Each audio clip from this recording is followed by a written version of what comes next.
Right. So, welcome back to my channel, guys. And I'm talking about Big Brother Nigeria today.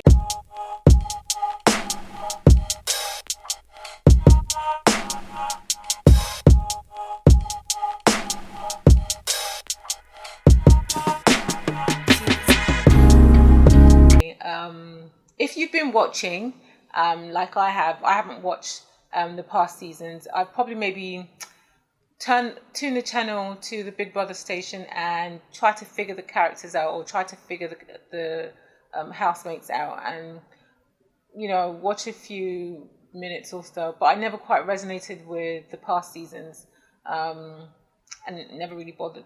But for some reason, I don't know if it's the lockdown. I don't know if it's I just had time on my hands. I watched the launch party, the launch show, where all the housemates were going in and introducing themselves. And I guess probably maybe because I watched it from day one, and all of some of the housemates resonated with me. I could relate to some of them. I could relate to Kidwire. I could relate to V. I could relate to Ozo. I could relate to a few of them, and I thought, okay, I think I might just settle down and watch it this season. And I have been. And a few of them I've kept my eyes on. A few of them have really a few of them interest me. And I'll tell you my top 5. But what I want to talk about today, the premise of episode today is the dynamics in the house, the relationships, the scheming, the craftiness that's going on. It's been a topic of discussion. I've been very active on Twitter talking about this year's Big Brother. Like I said, it's because the housemates resonate with me, and it's been interesting. I'm not gonna lie. It's like watching a soap opera. Like, it's been up and down, emotional triangles, octagons, pyramids. It's been crazy. There's been times I just want to reach, in and just give one of them a knock on the head and say, step out of it. And there's a few of them that are like, well, anyway, here are my top 5, first of all, and then I'll talk about them. Number 1, Dorothy.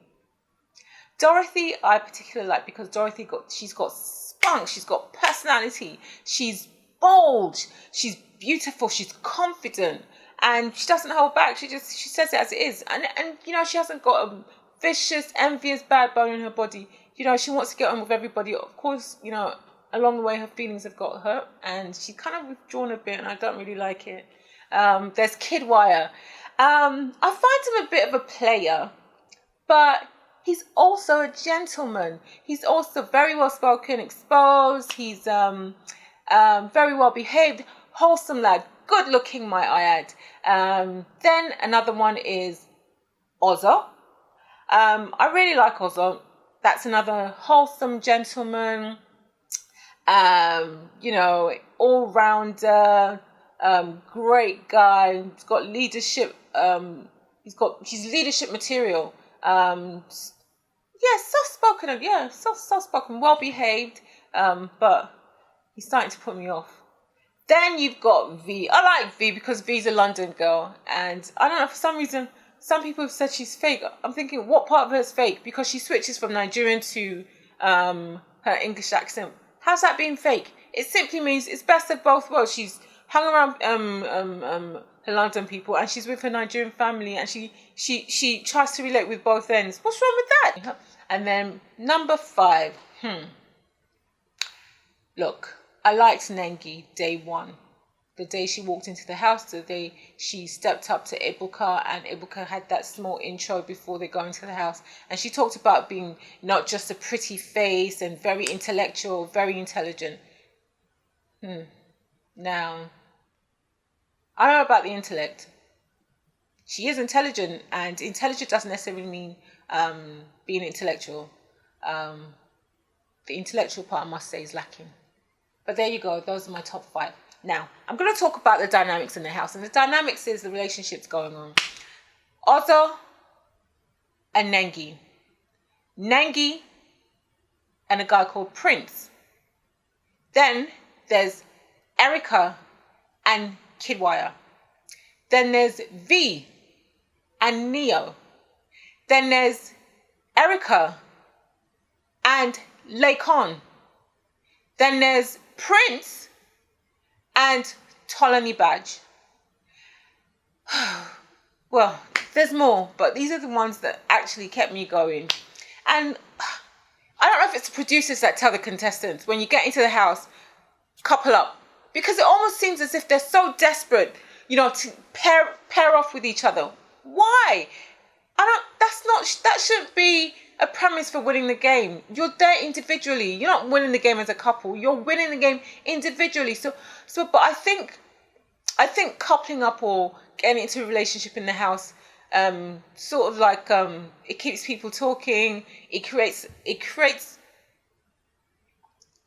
I don't know, it creates some type of drama in the house because jealousy arises, emotions are hurt. Maybe the person you like doesn't like you back. Maybe the person you like likes someone else and you as well, which is what's going on because Ozo likes Nengi. Nengi also likes Prince. Prince also likes Nengi. Kidwire also likes Nengi, but it just so happens that Kidwire has pitched his tent with Erica, but he has made comments, side comments about liking Nengi and being attracted to Nengi and how him and Nengi are very much alike. But Laycon also liked Erica. Do you see how confusing that is? Do you see what I'm saying? Like all the drama that's gone on, all the emotions that's been hurt because Erica doesn't like Laycon back. And Laycon's been pining for Erica. And then Erica's made it clear that she likes Kidwire, but she also likes Laycon for his mind. But she likes Kidwire because of his physical. And she wishes that she could, take Laycon's mind and Kidwire's body. That would be her perfect man. So she says. And then you got Ozo. Ozo was actually my number one, right? But it started to go downhill for Ozo with me because Ozo liked Nengi, and Nengi's just she's not really particularly interested in any of the boys. She's crafty enough to keep the boys close, keep them pining. Just give them enough to keep them entertained. Just give them enough to keep them coming back. But she does not commit to anybody. That's wise. But it's manipulative. So they don't stop chasing her. Now, Ozo has managed to get to a point where he spends a lot of time with Nengi. And he's almost like, I won't say he's broken down her defenses. It's almost as if Nengi doesn't necessarily like to hang out with the other girls. As she says, she's grown up around guys. She has more guy friends than she has girlfriends. So, and she doesn't want to be with the girls. So why not be with one of the boys who really, really like her, but she doesn't really necessarily like him back. Now, and also, I don't know if he's in lust.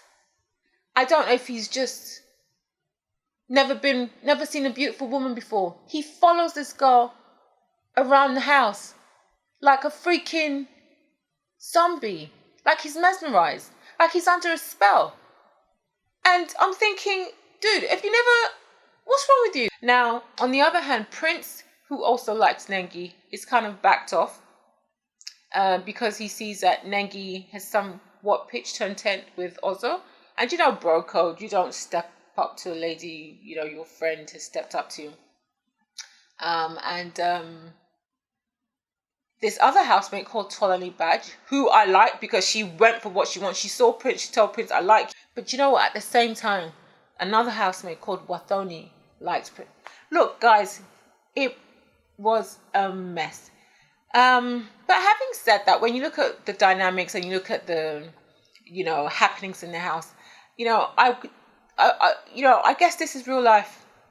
We're just watching it on screen. This is what people go through in real life. This is what we've all been through. We've all been in positions where we've liked someone who don't quite like us back. We've all been in some sort of triangles.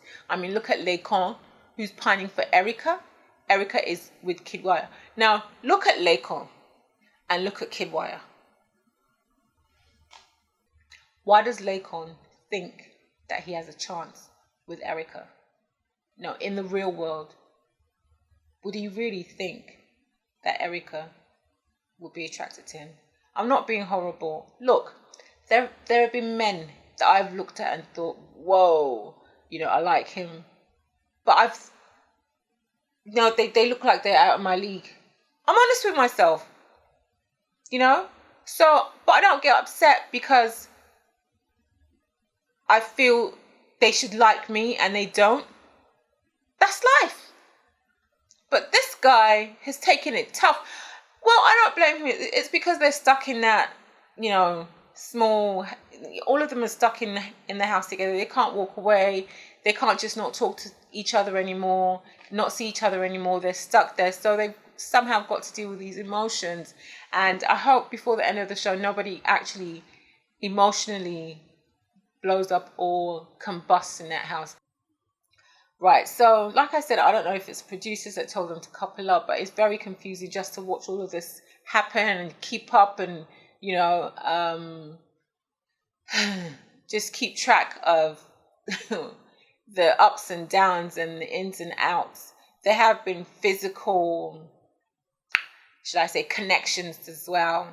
They've been amorous with each other, but camera guys, or I don't know who to blame that on, they're not really allowing us to watch the action. This is what we signed up for. That's why it's 24/7 live broadcast. I don't know why you guys are keeping us away from all the action, but there you go. But yes, so yes, it's I like to see that the men are vulnerable. I like watching them,